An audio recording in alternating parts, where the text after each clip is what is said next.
Hi, everyone, and welcome to our Coffee and Climate Hour. I'm Elizabeth Heltman with Moms Clean Air Force, and I'm so glad you could join us for this lunchtime conversation. Before we dive in, I'd like to set a few community norms. These sessions are meant to be informal, welcoming, and interactive, a space where everyone's questions and experiences are valued. Please listen with curiosity, share with kindness, and keep the conversation solution focused. We'd also love to know where you're joining us. If you haven't already, please take a moment to introduce yourself in the chat. Please share your name, where you are from, and maybe one thing that inspired you to join us today. Today, we'll be talking about the EPA's Greenhouse Gas Reporting Program, or the GHGRP, what it is, what it might, why it matters, and what proposed updates could mean for our families and communities. The Greenhouse Gas Reporting Program is a key tool for climate accountability and helping track greenhouse gas emissions from major sources like power plants and industrial facilities. So policymakers and the public can stay informed about the decisions that protect our air, our health, and our communities. I'm joined today by Sam and Aiden. Sam will guide us through the main questions on the slide presentation, and then Aiden will walk us through the slides to show us what the GHGRP does and what proposed changes could mean in practice. After the presentation, we'll have a brief Q&A and also drop your questions or reflections in the chat as we go along, and we'll get to them, I promise you, if not during the presentation at the very end. And with that, we'll get started with Sam. Sam, can you kick us off with a few questions that we have here? What is Greenhouse Gas Reporting Program? Thanks, Elizabeth, and thanks to everyone for joining us. This is a super important program. It's unfortunate that we have to continue to fight for it, but happy to talk a little bit about what it is. Basically, the Greenhouse Gas Reporting Program is EPA's program for monitoring greenhouse gas emissions. We also call this climate pollution. These are the types of pollutants that are warming the climate and the earth and causing climate change and global warming. So not only are they heating our planet, but this is also what's causing extreme weather to surge and be supercharged. So extreme weather, as I'm sure many of you have experienced, is getting more severe and more common. So that's what we're talking about today in terms of greenhouse gases and climate pollution. But specifically, this program is a vital source of public information. It's really important for making sure that we understand how much greenhouse gases are being emitted. And thinking about the impacts of climate change is what's at stake here. So that means the damages from worsening floods, fires, heat waves, rising insurance costs, all of those different impacts are things that are felt through the implications of this program. And I think it's important also to contextualize that Congress originally directed EPA to develop the greenhouse gas reporting program. It's been in place and used by EPA, and it's used across the country by other federal and state agencies, businesses, communities, organizations like ours, and lots of stakeholders for over 15 years. Why do we need the Greenhouse Gas Reporting Program? Yeah, that's the most important question of the day.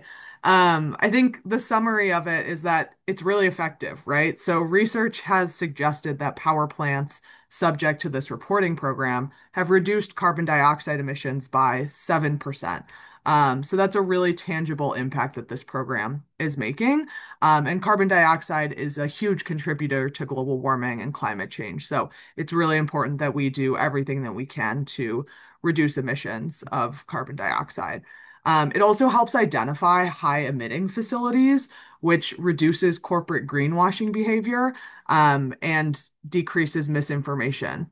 It also allows us just generally to create accurate and solid policies that protect us from greenhouse gases, from climate change, and keep families and communities safer just because, you need information and you need science and you need facts in order to do that accurately. So yeah, so what is the EPA like doing now with this? Yeah. Yeah, another good question.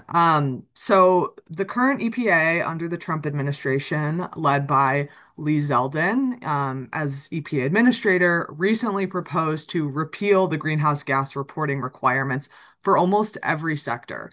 So this is a program, again, that's been in place for 15 years. It's really important. It's really foundational to the way that we report on greenhouse gases and expect companies to report on them. Um, and this proposal additionally recommends and proposes delaying reporting of methane emissions from the oil and gas sector by 10 years.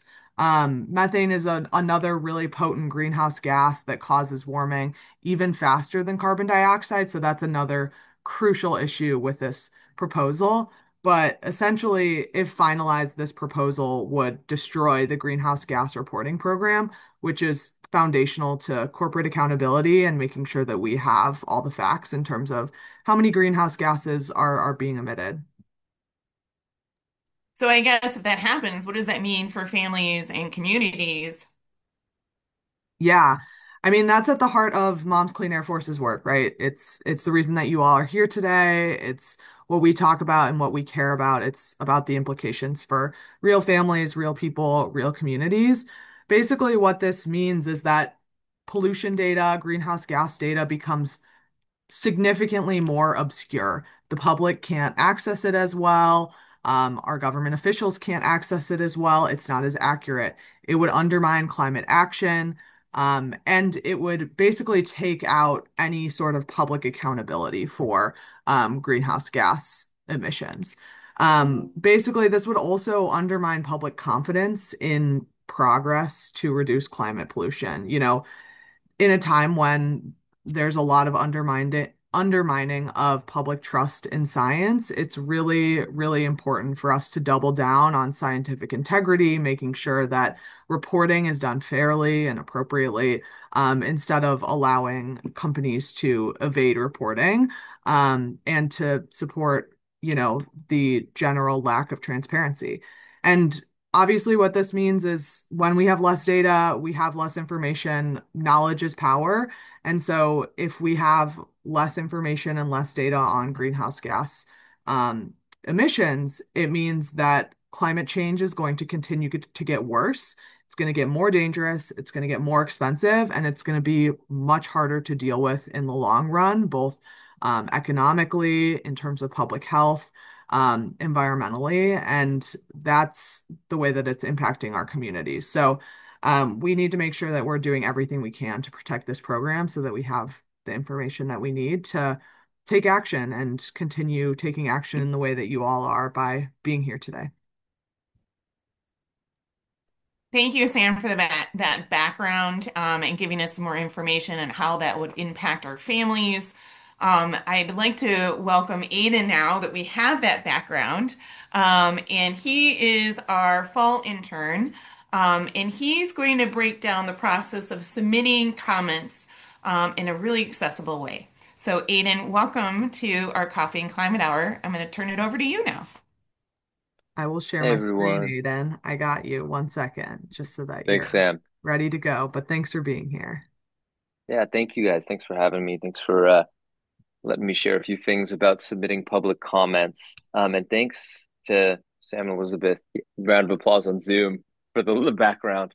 Um, yeah, so this is just going to go over, like, in general, the process of submitting public comments to the EPA, and this one specifically focusing on submitting public comments for the greenhouse gas reporting program. So generally, right, just some background on public comments. The EPA and really any federal administration that has regulatory power is going to have a process where you can submit a public comment so your voice can be heard. This is as part of the requirements. They have to read through all these public comments. They have to sort through them, and they will issue response or make sure that all of them are addressed or grouped together in a way. So this is the most direct way and the most effective way that all of us can make sure our voices are actually heard and that we tell any executive agency what we would like to see. We also just recommend that you do, like, be as authentic, real, honest, open vulnerable in these comments as you're comfortable with, because they do have an impact. Because I want to reiterate, like, someone is reading your comments whenever you're submitting them. And next, we're just going to go through a little bit of the template that we recommend just for accessible comments, help you guys make sure you have a format that we've seen to be successful in the past. And that's, we're going to go through like the intro, talk about some facts, and then a conclusion in all of your comments to make sure you're submitting one that's effective. First, just want to take a second because it is October and it's the 10th anniversary of Children's Environmental Health Month.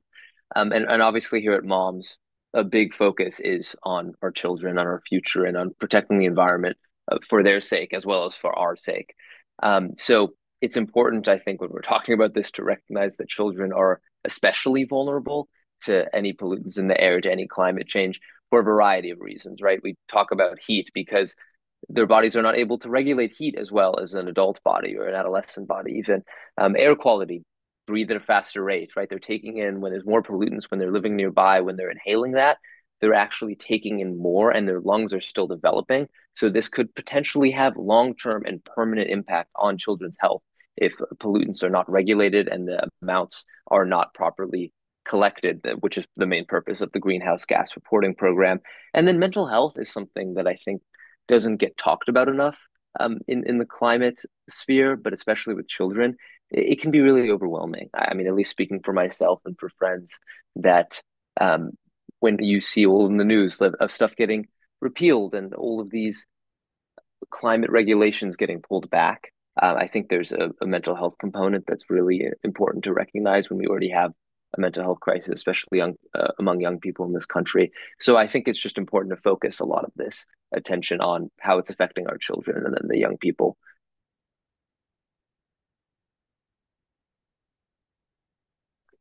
Okay, so this is like what we'd recommend you guys starting with when submitting any public comment, but this one's specifically tailored for the greenhouse gas reporting program. You can see right there, and we can disseminate this information as well after, but it's basically, hi, my name's Aiden. I'm from Arizona. Do that, right? We have that personal element, and also to kind of show them the scale when they get a bunch of different public comments from a bunch of different people from multiple different states. I think it heightens the impact and the effectiveness of your comment. And then we just recommend the language of, I strongly oppose EPA's efforts to roll back the greenhouse gas reporting program. It's crucial to protect our communities and future generations from the impacts of climate warming, pollution. And we just have that written up because it's straight to the point, it's punchy, and it really sets the tone for the rest of the public comment. And you can include whatever you'd like, which brings us to like the next part of, after you have this intro, what you should include after. And it should be a little bit of why this personally matters to you, because that personal touch, I think, really just adds a dimension to the letter that makes them more, or the testimony that makes it more effective. Like for me, often when I'm talking about the climate, I reference my younger brother. He's 2 years younger than me, and about 5 years ago, he in Tucson, Arizona, which is where I'm from, he went for a run and he collapsed on the run. Um, Fast forward a few days, he's airlifted to Phoenix, just 2 hours away from Tucson. As he battles with heat stroke, I end up living with my parents in a hotel room, just for about 2 months as he struggles with all the issues that were caused by the heat and the increase in temperatures in Tucson. Goes through dialysis, organ failure, um, a lot of terrible things that were all caused by the heat. And I think it's just important if you're comfortable sharing in these public comments, because that vulnerability can really highlight to these people working there that this has a real impact. And it's important to acknowledge the impact this has. So if you have a story you're comfortable sharing in your public comment, I think those can always be really effective. It also can be helpful to kind of throw in some analogies, just to kind of highlight a bit of the ridiculousness of this attempt to roll back the monitoring of greenhouse gas emissions. And we just have a few ones, suggested ones there, but obviously you can include whatever. But it's right, throwing away thermometer when your kid's sick, when you need to know if they need certain antibiotics or certain medication, and you can't tell if they have a fever because you get rid of the thermometer because you don't want to know. Or getting rid of the smoke alarm while the house is on fire because the beeping's bothering you, right? It's all along those lines. Same with during COVID, when there was an argument to stop testing because that will lower the numbers, right? It doesn't stop the reality. Rolling back the greenhouse gas reporting program. Sorry, that's always a mouthful. It doesn't stop the fact that these are being emitted. It just stops us having accurate information and hinders our ability to accurately respond to that. And those are just some analogies you can throw in as well. Also recommend here are just some like additional things you can include word for word if you'd like, just to kind of highlight the facts behind this, because it's also important when you're writing these public comments to include some factual elements, like Sam mentioned. One of them, how the greenhouse gas reporting program has led to a decrease, I think, of 7% of CO2 emissions. Like the data is important to include, and you can talk about this general one, the impact that we mentioned earlier on children, how it just scientifically they are at a higher risk. And I think that's important to highlight as well. So you have some facts along with your emotional appeal in these comments. And then obviously you need a conclusion for this. And this is just important to reiterate what you said at the beginning. You oppose the proposal to destroy the greenhouse gas reporting program. And it's urging the administrators and Lee Zeldin at the EPA to do their job, protect our environment. And that can just be really powerful. Sam just put the link. That's where you're able to submit. And you have until November 3rd. So we really just urge you guys, if you have any questions on like how the best format to comment or any other suggestions you'd like, but please submit those comments. Make sure that your voice is heard and you have a say before the EPA makes a final decision on this. So thanks, everyone. Thanks for being here. No, this is a very friendly group. And of course, thank you so much for your presentation there and walking us through that. And as was mentioned, Sam had put in the chat there the link. So thank you again, Sam and Aiden, for walking us through today's presentation. Thanks for spending part of your day with us as too.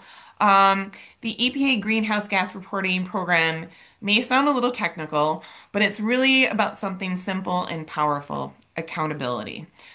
When you know where pollution is coming from, then you can make sure decisions that are being made to protect our families, our health, and our future are happening. So, as we wrap up, I would like to invite everyone to stay engaged. We'll be sharing some follow-up materials, including, I know someone had dropped that in the chat, we'll be doing that. So, including ways, once again, to comment on the EPA's proposal and how they need to strengthen this rule to help our communities. And as always, thank you for being part of the Moms Clean Air Force community, a community of parents, grandparents, and advocates standing together for clean air and safer climate for our children. If you have any lingering questions, this is the time where we open it up for all of you.